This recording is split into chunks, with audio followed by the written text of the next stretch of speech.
All right, Heavy Radio episode 14. We are back at it. Jeremy Hall is back with us. Jeremy, how are you doing today, sir? Doing all right. Happy weekend. Hell yeah.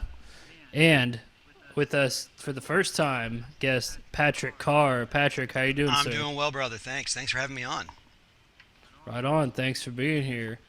So, yes, as another Heavy Radio Metal Week is here, we're into October, which is the most metal of all the months, I would have to say, in the calendar year. There is spooky stuff everywhere. I got skulls and pumpkins and demons and witches all around the house. Are you guys excited about the Halloween season? Definitely. Oh yeah. Definitely. Yeah. It's time Hell for yeah. the spooky music. Yep. You have to bring it. Yeah, I'm a giant Halloween fan. I got the horror movies running constantly. So it's not unheard of to be doing something in the other room here, just like a horror movie, somebody getting murdered or something ridiculous, just scary music or monsters coming out of the sewer or something. So it's a beautiful time of year. Yeah, I'm trying It's to very metal. trying to convince my wife that she's going to see Fright Night this month. She's never seen it, the original one from Oh snap! like 80, I I think it's 83 or something. She watches all these cheesy vampire shows, but she's never seen Fright Night. Dude, I have to confess, I've never seen Fright Night. I've only seen clips of it. I know all about it. Never Oh, actually watched it beginning to end. it's This might be my hilariously year also. horrible. Yeah. Okay. That's Fair that's enough. one of those must-see 80s movies. Have you seen that one, Pat? I think I did back in the day. I remember Yeah. watching that in my parents' basement, probably in middle school or something. I don't know why that one stands out as just being super cheesy and just 80s Halloween, but it does. That's the beauty of it. My favorite's always been Monster Squad. Yeah. So Yes. yeah, that's. I'm still trying to decide when's a good time to show that to my kids because it's pretty edgy, but I that's think always been that's my on favorite. Prime right now. Probably. I think it might. It's on one of the streaming channels we've got. I got the anniversary DVD. I don't think I've even cracked the cellophane on that yet. I love that. I rented it when I was really little, and it was how horror movies used to be in the 80s, where it was kind of scary, but it was also like a blast. So you were like, oh, I got to make it through. Yep. Yeah. That was good stuff. Anyway, Hell yeah. Hell yeah. No, I could talk Halloween movies all day, but we have to get to some heavy metal news. First up, former Pantera singer Terry Glaze. He's with the band pre-Phil. So this is pre like the Pantera. Probably most people are familiar with. It's back when they were more glam style. Terry was recently on the Drag the Waters podcast, which is a Pantera podcast, and the subject of getting the original or the 80s Pantera albums remastered and out to people came up. And basically Terry just kind of said he'd think it'd be a cool idea so everyone could hear Dimes playing. And so, yeah, we'll see if, and Vinny's, of course, also. There's no official news on that yet, but I, for one, would be really excited. I know I wanted to see if you guys have ever heard those old Pantera records, pre-91. I have once or twice. Um, the one I think is it Power Metal that's right before Cowboys. Uh-huh. That Yep. that one I really enjoyed, and honestly, when I first heard that, was like, why didn't they stay like this? I was more into that than what Pantera was. It took me a while to come around to them, but yeah, I would be very interested in revisiting some of that. Yeah, man, they're good songs. Yeah, I'm in kind of the same boat. I love that sound. I remember being just totally blown away by it when I first heard it. It's like, there's no, you're kidding me. This is not the same group. But yeah, I've only heard a couple of the tracks, but I would love to hear the whole thing.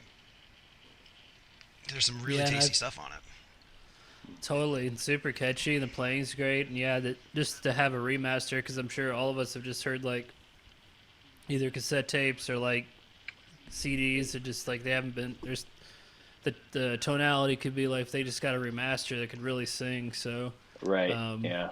Absolutely. so hell yeah, the new remasters have been pretty kick ass. If they do that for the old ones, that would be rad. Yeah. Definitely got to keep my eyes open for that. Hell yeah. Next one is a story about the um, Riley Gale, who recently passed away. He did a lot of work with the Dallas, Texas community as far as charity work, and so the Dallas Hope Center is actually going to name a new library after him. Um, so it's the Dallas Hope Center is an LGBTQ plus young adult homeless shelter with an aim to house residents between the ages of 18 and 24. The center hopes to open a library within its facilities by December of this year. They're welcoming donations right now. Um, so that was a pretty cool thing, a way to honor Riley and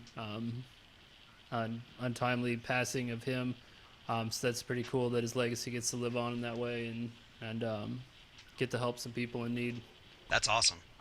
That is really cool. I was completely unfamiliar with him until that story of his passing came out, and you hear from everybody on that. So I'm like, I've got to check into this band Power Trip.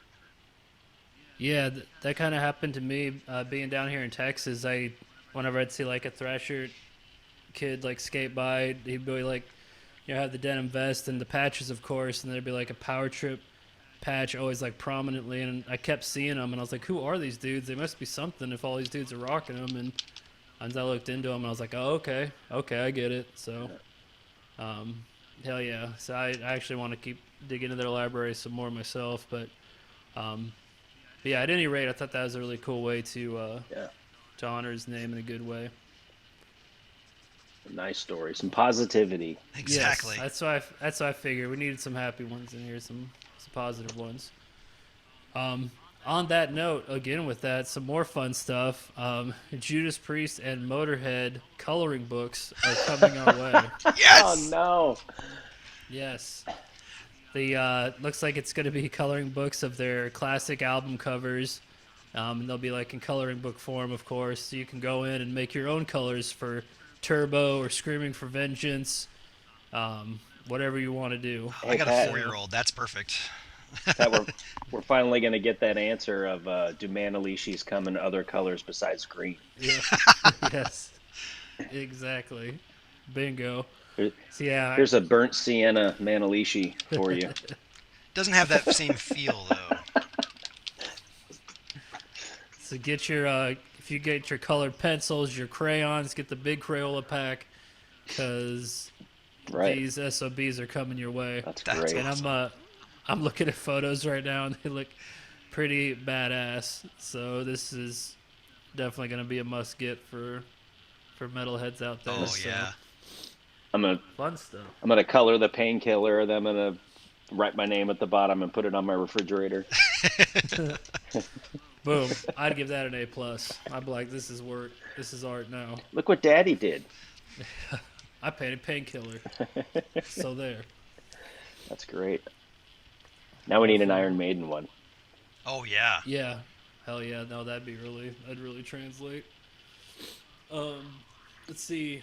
One of the other news stories I have, AC/DC, they have a new song, Shot in the Dark, and it's going to be teased in a new commercial, that new Dodge commercial, that is. So I haven't had a chance to listen to it myself, and if I saw the commercial, I guess I didn't catch it was them, but yeah, it's called Shot in the Dark as the single. So AC/DC, I guess, are working on an album, possibly titled Power Up.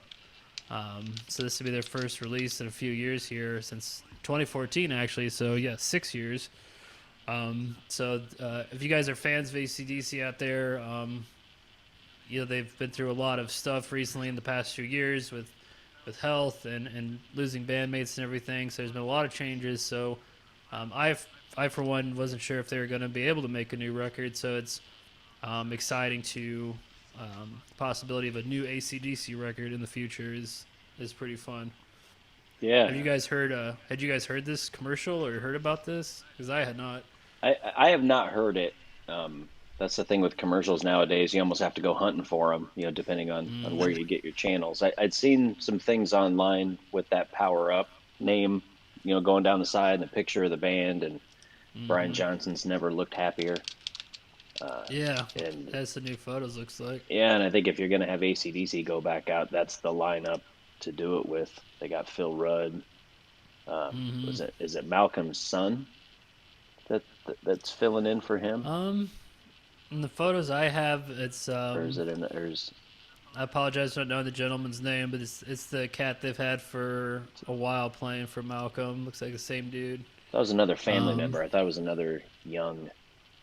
Maybe I'm wrong, it might be. Um, but yeah, it seemed to be a pretty solid lineup for a band. oh yeah, This Stevie. yeah. Who's that?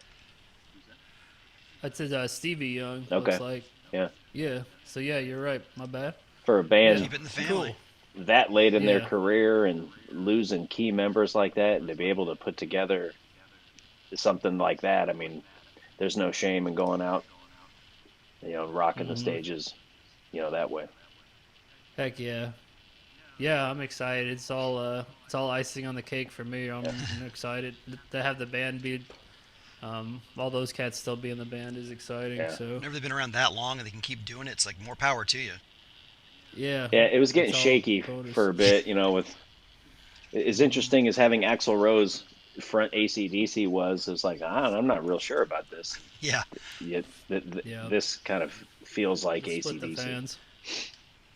Yep, I don't know if I could afford to go most if it comes nearby, but Right. yeah, probably agree. $300 to stand by the concession stand. Hell yeah. Oh, and Patrick, you had one other news story for us, didn't you, my sir? Yeah, just a little one from one of my kind of all-time favorites. Today marks the 29th anniversary of the release of Streets, a rock opera from Savatage, which was Hell yeah. a total kind of a precursor to what they're going to turn into in the later 90s. The full-on kind of Broadway rock metal Mm-hmm. that they're getting ready for. Yeah. John will leave his last album singing lead with him for some time until Poets and Madmen in like 98? No, 2000? I forget exactly when that came out. But Mm-hmm. Savatage was huge for me back in those days. I ate that stuff up. There was a time where that's all I listened to was just cycle Mm-hmm. through their library.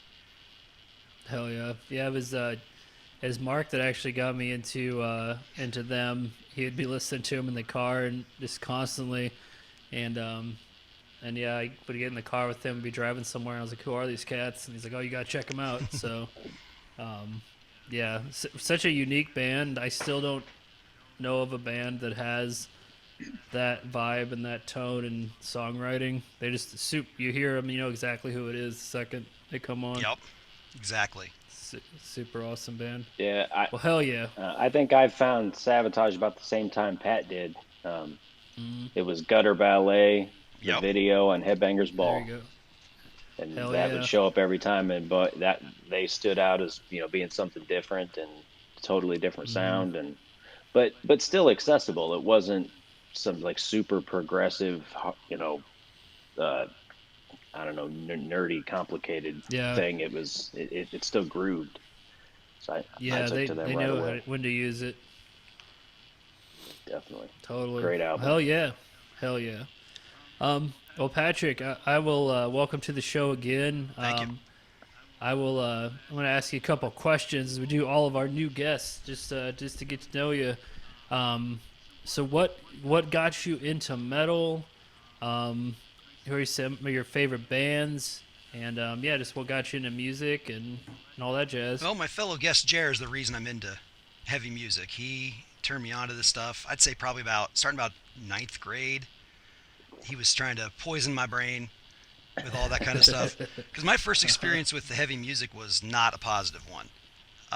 In the early '80s, Uh-huh. when it was coming on, it was coming out big. My older brother was crazy into it, and he played it super loud, like painfully loud, like house shaking loud all the time, and I couldn't stand it. I bought fully into that whole, no, is this the devil's music? Right. And all because of that. And I refused to give it a shot because he just tortured me with it all the time. And I remember it was Priest especially. I just couldn't take seriously. I was angry at because it was just invading my life all the time. Too much. Yeah, it was too The much. Halford. The Halford. Yeah, but then I listened. I was into a pop rock guy for the longest time. I loved Night Ranger and Sammy Okay, Hagar word. and that kind of stuff. Hell yeah. And then a good friend of mine went on a family trip with us, and he brought along all of his Kiss tapes. And I Okay. loved Kiss as a kid, little kid, in the '70s when they were first out there. Of course, I probably only knew 3 songs because I was 5 years old. And I kind of lost track of them. But then he brought these tapes. I listened to them, and I was hooked. So that was like my first dip of my toes into that genre. And then and then I think that opened me up for when Jeremy showed me Anthrax. That was Oh man, the Oh, jump. yeah. that was the Jump band. Kiss to Anthrax. Yeah, it was. Okay. I was at his place. We were watching. I think we put on Headbangers Ball. I don't know if maybe it wasn't. I don't know if it existed then, but it was the video for Antisocial off State of Euphoria, and that flipped a switch. I don't know what it was, but I think part of it was just they looked like they were having such a good time, Uh-huh. and that song is so catchy. And Yeah, hell yeah. I went out a couple days later and I bought that tape and I wore it out. Such a good album. That was my first Anthrax record too. Euphoria. Same, yeah. That's the first one I owned. I think I heard stuff off the one prior, but that's so long ago I can't remember now. Yeah, it was a game changer. It really was. And then from there went from Anthrax to Megadeth to Naturally. and then a lot of like the guys I always kind of called like Anthrax light, like Power Mad and Oh, yeah. DRI.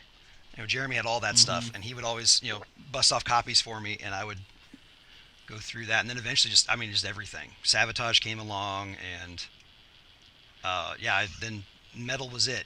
Hard rock, heavy metal, that was my thing for Hell yeah. years. Awesome. Hell yeah. And you started playing it too, right? Yeah, I played a little. Never played anything real heavy because I just don't think it was in me at the time to do it. But I really wanted to play. I started taking guitar lessons in junior high, and just kind of hit a brick wall with the guitar. I played guitar in the first band. Jeremy and I had several bands together, and I was a guitar player for a while. But I just hit a wall. I couldn't go anywhere, and so I started plunking around with the bass. It's like, okay, this is my instrument. This I can do. And it just connected with me. And so I've played in several bands, all sorts of different genres. Nothing professional, nothing big or professional, but mostly just guys getting together, have some fun, and maybe play a show and bring in a few bucks. Hell yeah. That's what it's about. That's right. Yeah. Cover bands, original bands, whoever would take me, basically. Hell yeah, man. Well, hell yeah. Yeah, no, it's heavy metal's a weird thing. It seems to get us all like that. Like it's a switch, just something connects, and then just all of a sudden it's night and day. I was listening to whatever, pop music, whatever was hot at the time, up until like 7th grade, and then Master of Puppets. It was just over. Yep. Now here we are doing a podcast about metal. So yeah, that's how it gets you, man. Yep. I was riding around in the. Oh, is that a Wild Stallions T-shirt? Oh, It that's is. hilarious. I love it. Rep. Perfect. I don't want to give a free promo, but I'll tell you guys where I got it after. I was riding around in the back of the station wagon, with Mom and my brother and my sister, with AM country radio getting forced down my throat, and then went and hung out with a buddy and went through his brother's stack of records, and it was British Steel, that flipped the switch for me. That's a pretty good album. Yep, definitely. Good Hell yeah. stuff. Yep. Hell I was yeah. glad, Well, I yeah. even got to the point where I forgave Judas Priest for ruining Yeah, my they late come elementary back. school, and it was when Painkiller came out. I finally embraced them fully. And You repented. That's right. Like Loch Ness. I prayed for their forgiveness, the goat in the copper bowl, and the black candles and all that, and Yep. forgiveness was given. Came together. I'm That's all gonna you be have to do. That's all he asks of us. I'm gonna be starting Okay. Halford's book soon, so I'll have to let you I was know. gonna ask To let you know if he Yeah, mentions that. the correct way to recount and come back to the priest. Yeah, I got his book Confess also, and I haven't gotten into it. I have it, but I've had such a crazy week that I haven't been able to sit down and enjoy it. So I'm excited to get into it also. Yeah. Definitely report back. I did dig into the new Dave Mustaine book, and that is a wild ride. So Oh, I didn't know about that one. yeah, he's got a new one about the Breasted Peace era specifically. Kind of focuses in on that time. Okay. So yeah, I got through the first 3 chapters, and it's crazy. They were living a crazy life. Yeah, I don't know how they got through I it, think but it was right after that album that a lot of sobriety came along. I yeah, think it happened this right on is the not. heels of that. Yeah, this was pre that. This is full swing. There's some there's some cocaine fueled guitar solos on Yeah, that album. just a little bit, or anything they could get their hands on. Yeah. Drain cleaner and Yeah, Kool-Aid packets. it's a hell of a life. But yeah, well, Patrick, thank you for coming on the show. Yeah, thanks for having me. Glad to have you here. But now we must go to the metal picks. Oh For you yeah. listeners out there, we have the Heavy Radio playlist. We have it on Spotify, and we also have it on YouTube. We got those playlists connected to each and every episode. So for Heavy Radio 14, let's get this started off. Patrick, since you're the guest of honor, sir, what's your first new pick for the playlist? First new pick. Gotta go to my notes here. Make sure I don't forget anything. No worries. Do we want to start with new or old new? Or let's actually, you're right. Let's do one of the old school picks. Oh, an old school pick. first. Okay. Yeah. Yeah. Well, let's kick it off with one of the bands that took over my brain shortly after Sabotage did when I was in college. I'm talking Manowar. As a charter member of the Internet Army of Immortals, I would be remiss if I didn't talk about Manowar. And I'm not just saying that. I mean, Awesome. these guys, I talk about bands taking over my life. They were another group that did it, to the point where I even got a phone call in 1994 from Eric Adams. Oh, shit. I had written to them because a friend got me into them, and I bought all the CDs I could find, and I had questions. Line up. I figured I'd get a form letter or something. No, he freaking called me in the summer, and we chatted for like 45 minutes. I remember when that That's happened. That was crazy. crazy. Oh, I was floating, 6 inches above the ground for 2 or 3 days. Nobody believed me that it happened. My roommates at the time, we was renting a room in a house for college, and they were like, "Why didn't you tell us?" It's like, because he called me. He didn't call us. He called Right. me. But Get all that time. yeah, but my favorite album of theirs is 2007's Gods of War.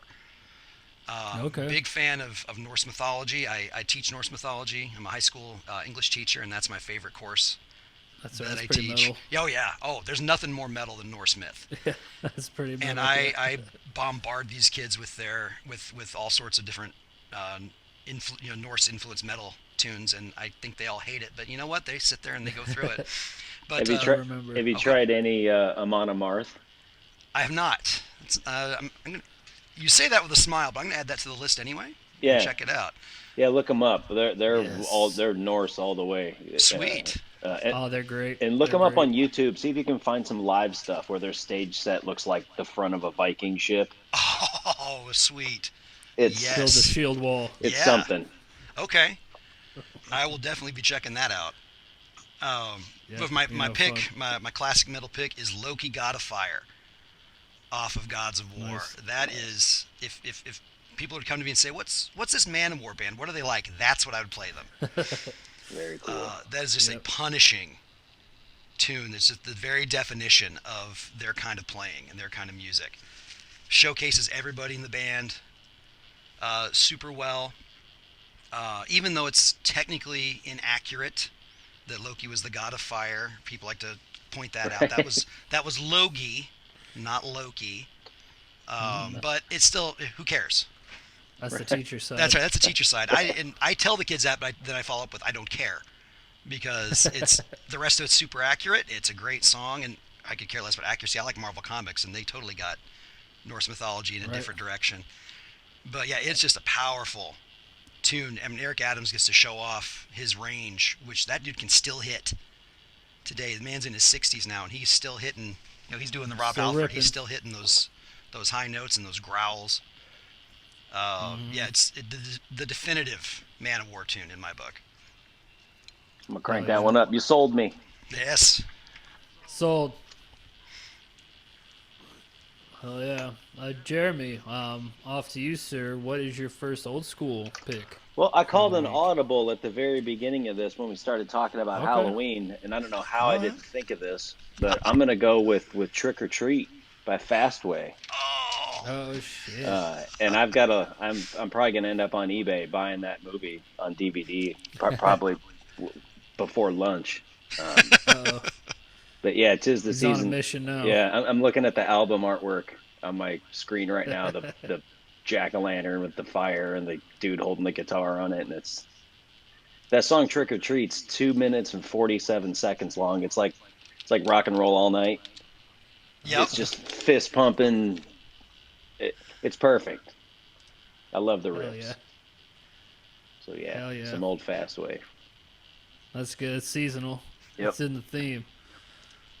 Um, my first old school pick is Witch Fiend with Moon Magic.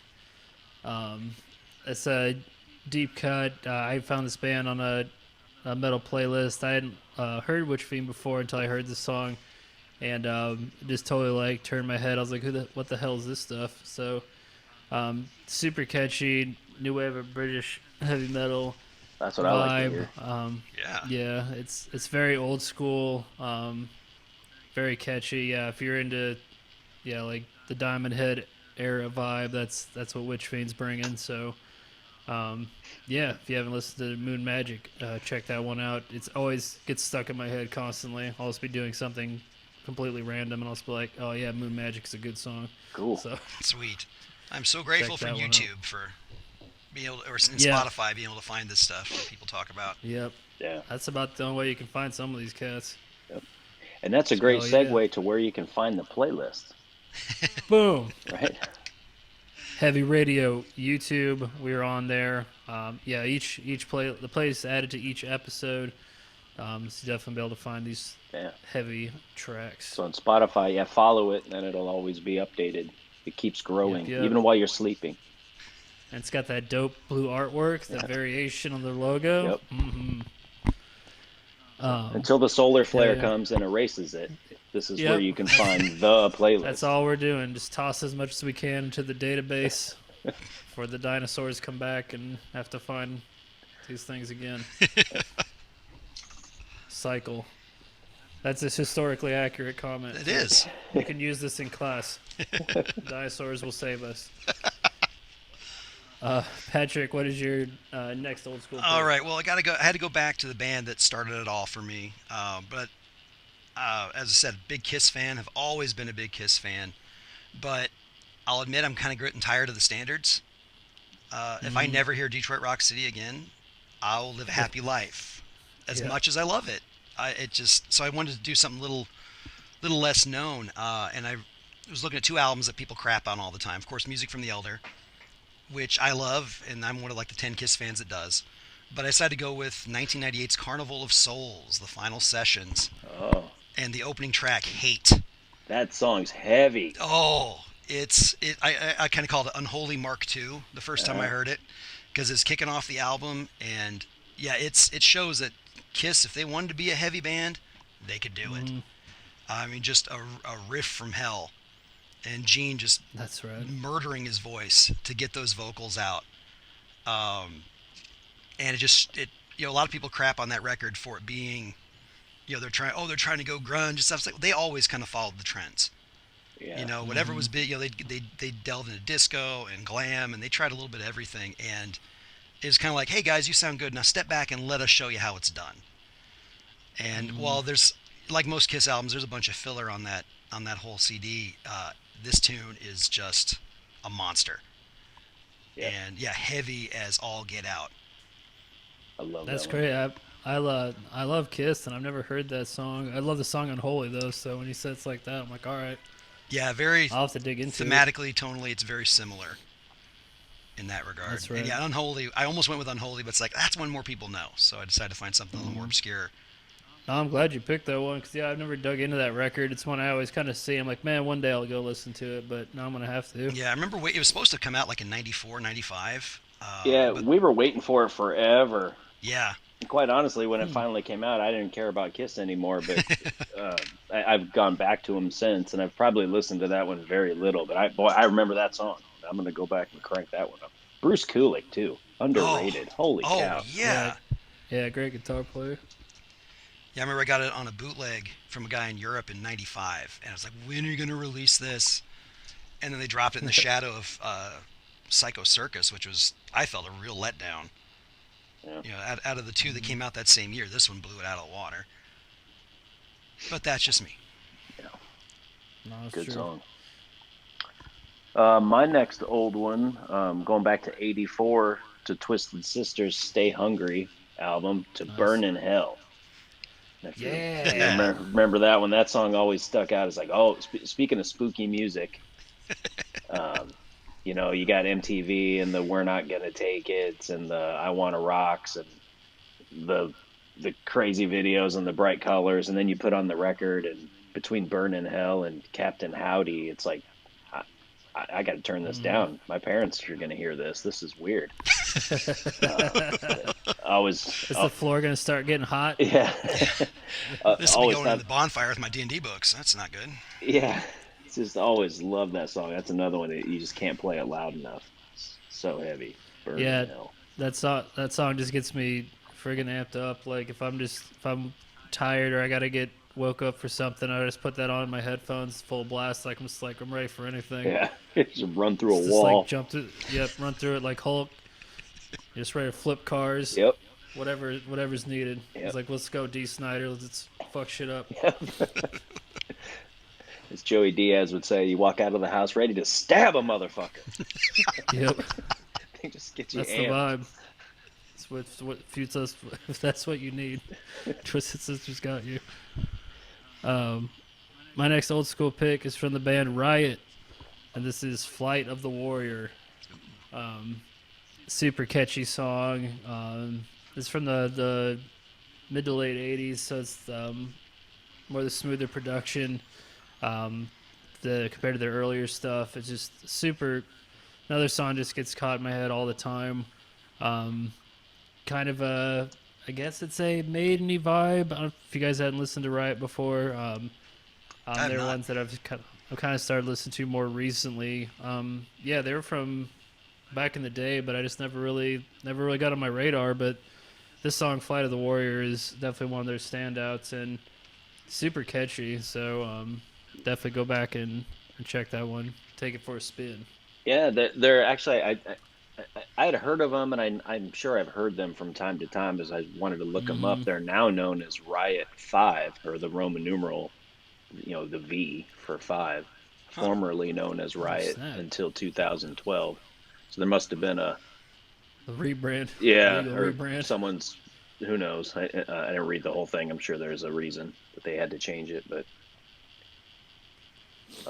That's crazy. yeah, Yeah, they toured with AC/DC, Molly Hatchet, Sammy Hagar, Kiss, Vandenberg, Black Sabbath, and Rush. Yeah, so they're Wow. always like around. Yeah, But they never got a huge break. Their album art's pretty rad. It's very speaking of comic books, yeah, it's very like post apocalyptic, like tanks and like magic. It's pretty rad. Sweet. So nice. definitely that comic book art. So Oh yeah, I'm looking Yeah. at some of them right now. I love that. Yeah, I have to Yeah. check them out. oh yeah. Alright. No, they got other good songs too. So yeah, definitely worth diving into. That's a good gateway song. You're like, all right, let's party with Riot. Right. Yeah. Oh yeah. Patrick, what is your last of your old school picks? This took before we me a go to new while, ones? I'll admit, to come up with. I had that one slot left to fill, and I ended up. This kind of ties into what I was talking about my experience with the early days of metal in the '80s. Sammy Hagar's Heavy Metal. Hell yeah. Such a great tune. One way ticket. Yeah, that's right. And I Sparks flying in the dead of the night. when I looked up, I found a live video of him playing it last night, and I mean, nothing says early '80s. What people thought of and saw in their heads when they heard of heavy metal, that was it. And the lyrics just nailed it. He's got a Trans Am on stage. Oh Part of man. his stage show. Yeah, I mean, it's just Yeah. perfect. And listening to those tunes, listening to the lyrics of that tune, I mean, that's just the definition of what I saw metal as Yeah. a little kid. And it's very very nostalgic in that way. And so I thought that was, and then of course the movie that it was in the soundtrack for. There you go, Standing Hampton. That's right. I Jeremy love this busted album. busted out the vinyl. Yes. Yeah, that's a great album, front to back. $4. I paid for this. $4 record. Yep. Worth every penny. That's my favorite Hagar album. Damn straight. That's rad. Yeah, man. It was a weird era that like 82, 83, 84 when metal was coming out, and those bands that had been big in heavy music up to that point were kind of like doing their twist of what metal was before like the metal like kind of took the reign. So yeah, there's a lot of fun stuff from that era. Like even like when you mentioned like Night Ranger, they even kind of got into that like metal zone in that area. So yeah, they're on the lighter edge of that, but yeah, absolutely, it was all kind of branded together. They're all kind of like, what is this metal thing? Let's put our twist on it. So there's a lot of fun stuff from that era. Yeah, But And even, oh yeah, I love Sammy Hagar. and even the the dark imagery was more fun. Like like the heavy metal soundtrack stuff and the imagery that they put with that. You know, they yeah, That really movie over the is top. messed up.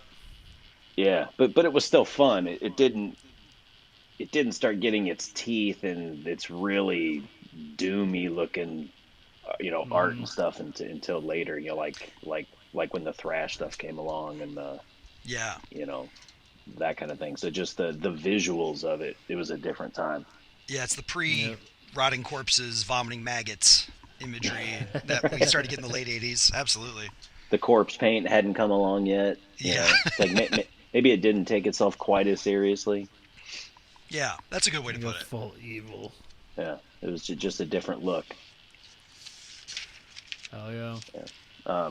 My last one was out on a brisk walk the other day, and I need something with a faster beat to get some cardio going. And for some reason, Shadows Fall went through my head. I hadn't listened to them for a long time, but I went back to 2004 to The War Within, and Yep. What Drives the Weak was a song off that album that I always liked.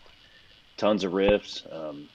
Jonathan, one of their guitar players, is in Anthrax now, which is probably what made me think of it.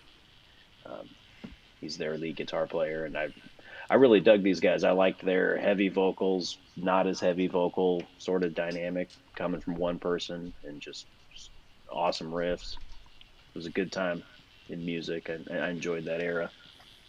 04. Yeah, no, yeah, that was a fun time, and they were also inspiring because they were like the first younger bands that I saw, especially like talking 2004, like where old school metal is not in vogue at all, and to have these cats come out and do their own spin on it and be repping the old school thrash bands, I was like, oh okay, we're still doing this. This is still going. Yeah. People still love this stuff. It's not just I'm not just crazy at home listening to Yep. old thrash stuff. So yeah, they were really inspiring. So and and he's in Anthrax now and kicking ass. So I would do another Shadows Fall record if they're out there.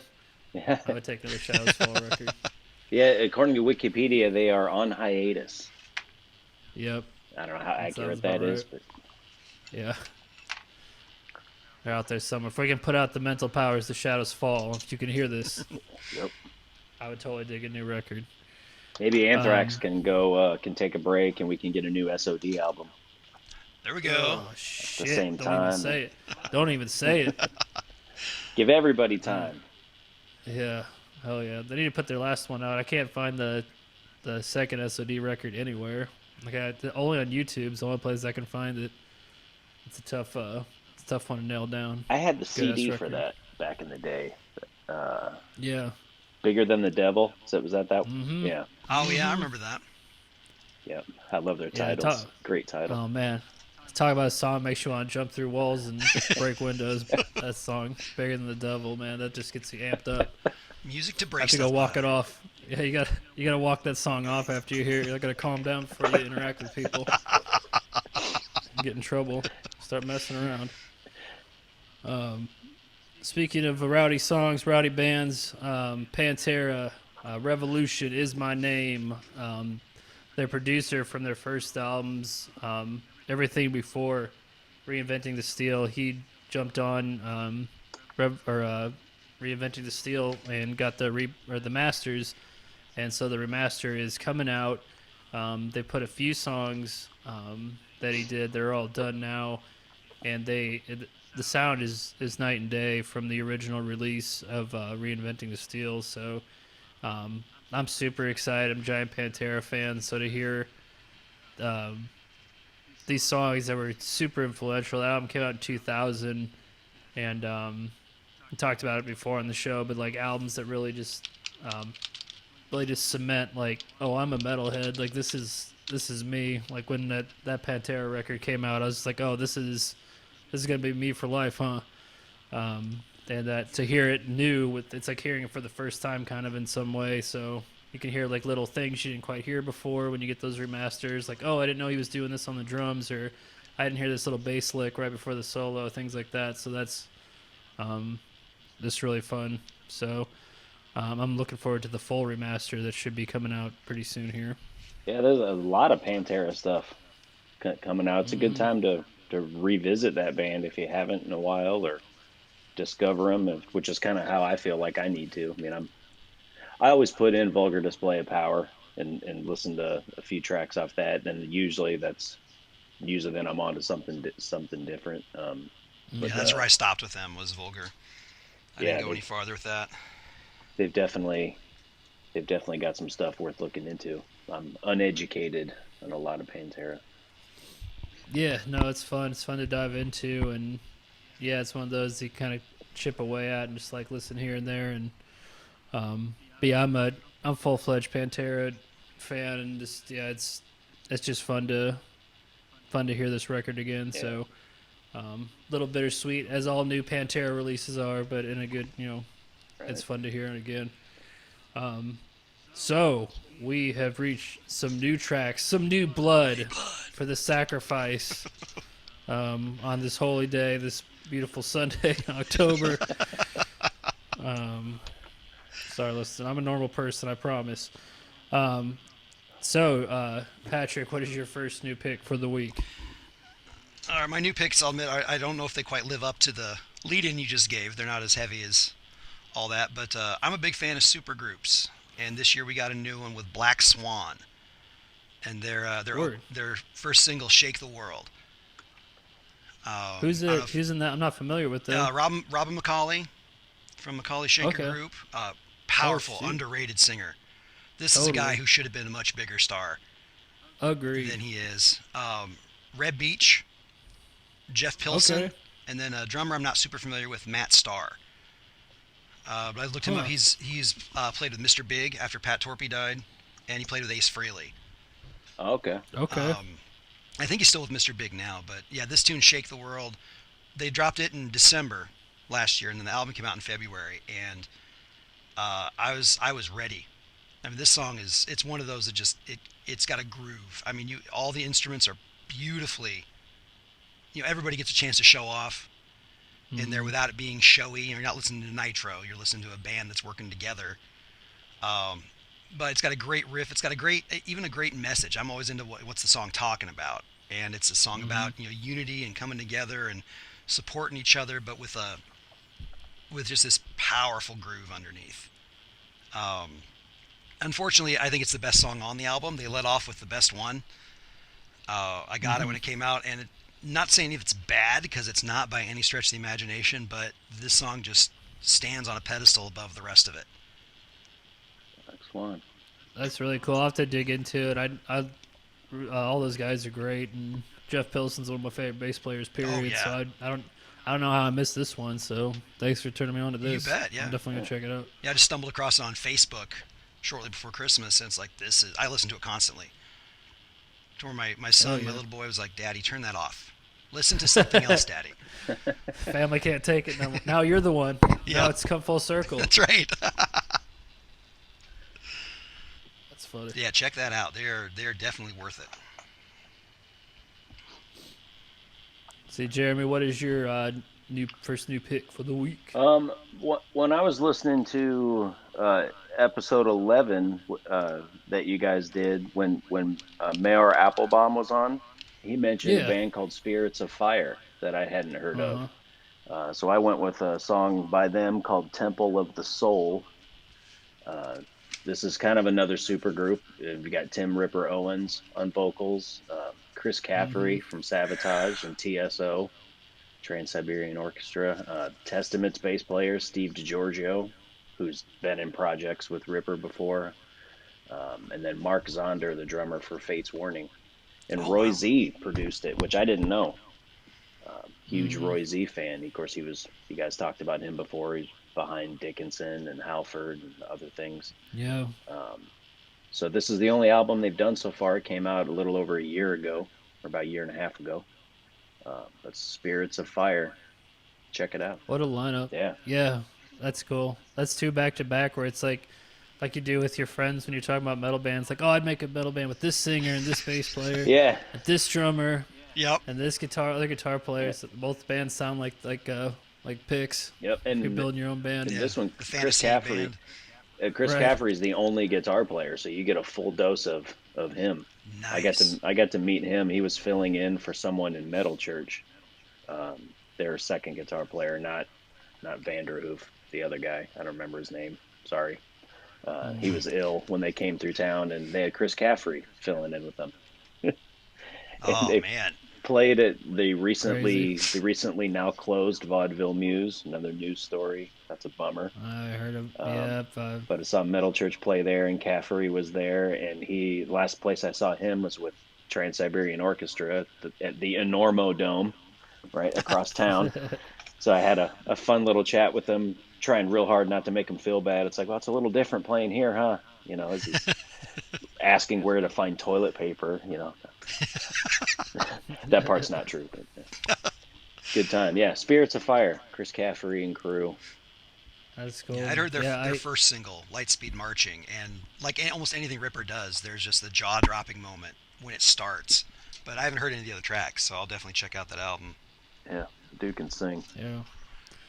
Yeah, and you had mentioned I didn't know that was official. I'm finding out right now. I'd seen about vaudeville. I'd seen some posts from buddies back home. You guys know I'm down here in Austin, Texas, so I didn't know that happened back home in Des Moines, Iowa. So that was vaudeville officially shut down. Yeah, that's what I saw. It was posts from other Shoot. people mentioning it, so I guess it could be false, but No, I'd heard the same. they're one of the Yeah, first places I worried about when all this stuff kind of started happening. yeah.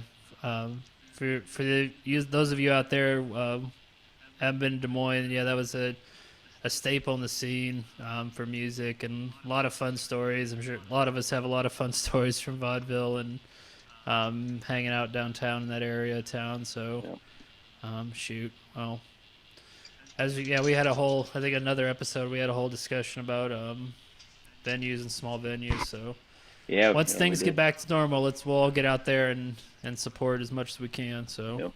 but shoot, pour one out for vaudeville on that one. But we will power on through these picks. My first new pick for the week is the band called Necrophobic, and the song is called Devil's Spawn Attack. It's a ballad. Just kidding. It's very Slayer. If you're a Slayer fan, this is like, hey, we like Slayer too. As soon as you said Um, necrophobic, that's the first thing that came to mind. I'm like, that yeah, sounds like a Slayer offshoot. yeah, this is super Slayer, but in the best way. It's a great one. So if you're a Slayer fan, definitely check out Necrophobic. They came through on my new releases, and I was like, okay, this is fun. And Devil Spawn Attack is just that's just a fun title. It That's is. fun to say. Sounds like a video game. It does. Yeah, totally. Devil's Spawn Attack Um, 2. Yep, 100%. So yeah, check out Necrophobic. Patrick, what is your final pick for the week? New pick. This feels really weird following Devil Spawn Attack, because we're going on the lighter side. This is a band I got into a couple years ago. They've been around since 2016, so this isn't super new because it's from their first album.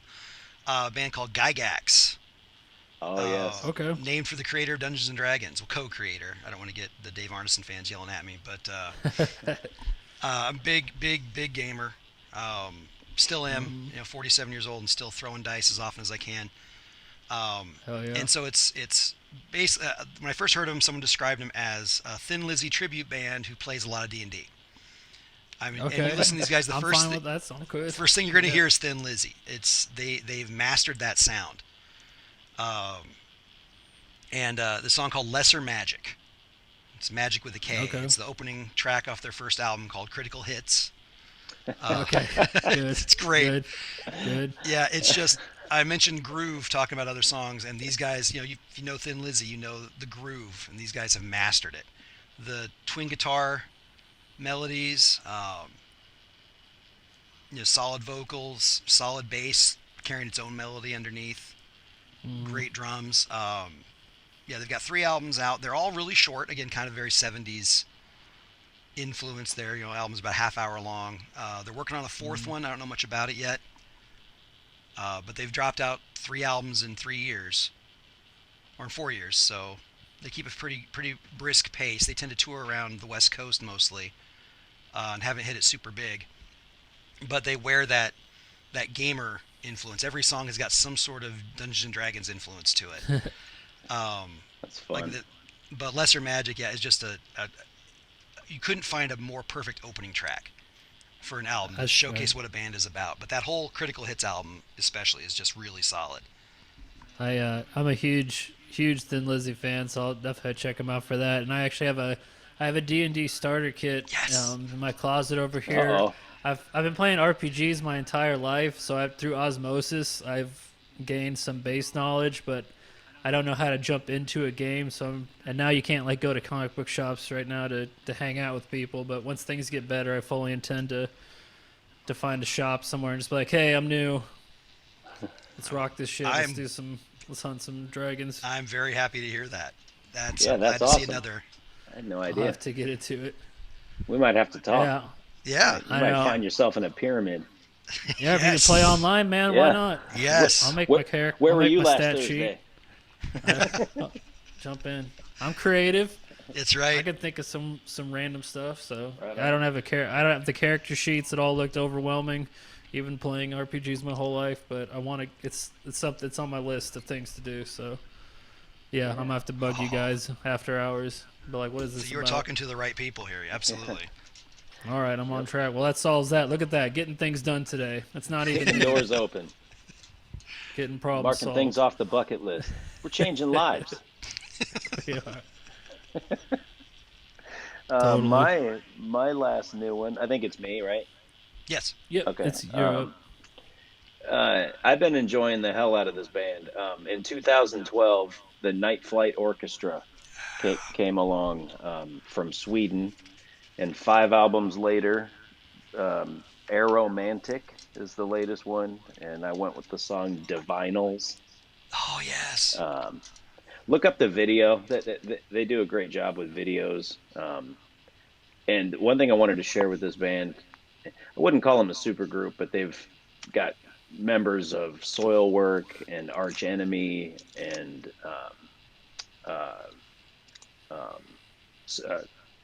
Spiritual Beggars, but they're not a heavy band. They're like a late 70s rock band with backup singers, and I so want to see them live, but the only place they've come in the United States is Prog Power down in Atlanta, and that's about $1,000 to go knock that off your list. But yeah, the Night Flight Orchestra, definitely check them out. A lot of fun, great albums. All of them are great. Back in April, they streamed a live show from somewhere in their home area. I forget where. Because they had to cancel, of course, all their shows, like you were talking about. So yeah, they streamed one of their live shows. Such a good show. Yeah, they do. That's another band that Jared turned me on to about a year ago, and I drive everybody nuts. Listen to them all the time. Just so good. It's perfect summertime, windows down. Like if you feel silly listening to Duran Duran because you're a metal fan, put this on and you won't feel as silly, but it's got the same stuff. Yeah.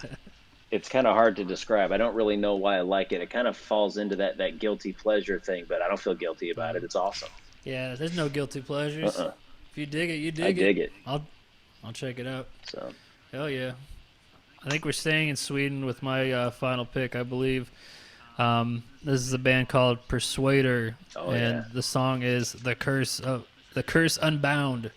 And this is very Blind Guardian, like old school Blind Guardian.